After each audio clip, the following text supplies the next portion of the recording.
Yesterday was our Christmas, so you know always that when my Christmas I used to give you meat to share with you.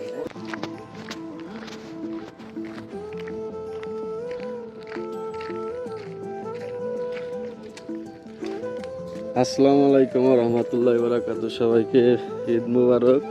আজকে ঈদের পরের দিন সকালবেলা, তো আমার যে আগের বাড়িওয়ালা ছিল এটা আমার দোকান ছিল, তো কোরবানির মাংস প্রতিবার তো এখানে যেহেতু ছিলাম তাদেরকে দেই, তো এবার আবার মিস যাবে কেন, যদি এখানে দোকান নাই তারপরেও কিন্তু চলে আসছি দেখেন দেওয়ার জন্য। এখনো ঘুম থেকে ওঠে না, অনেক সকাল মনে হয়, নখ দিতে হবে। মামা মামা বাবু, কি বাবু দেখছেন নি, নাম শুনে আপনি খোলাই দিছে।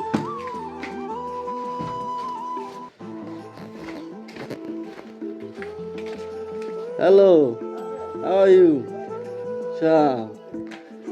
Everything fine? Yeah. Yesterday was our Christmas, so you know always that when my Christmas I used to give you meat to share with you. Yeah. So others everything fine? Fine, no problem. Sure. Thank you, na. See you. Madalogai. Madalogai. Sure. তো দেখছেন তারা কিন্তু কিছু বোঝানো লাগলো না, কি লেগে 5-6 বছর আসলাম, সবই জানে যে আমরা কোরবানি করি, তাদের সাথে শেয়ার করি, তো অলরেডি সব কিছু জানে। ঠিক আছে, এইভাবে আমি প্রতি বছর দক্ষিণ আফ্রিকা কুরবানির মাংস সবার সাথে, শুধু বাড়িওয়ালা না আরও অনেক ভিডিও দেখতে পারবেন, সবার সাথে কিন্তু আমি শেয়ার করি। এটা ভালো লাগে বা এটা করা, এটা তাদের হক আসলে। দেখেন দিন শেষে আমরা, এখন আমি দাঁত ব্রাশ করি না সকালবেলা, দেখেন দিন শেষে আমরা ওদের দেশে থাকি, ওদের কাছে মাল বিক্রি করে টাকা কামাই, তাদের কিন্তু হক আছে ভাই।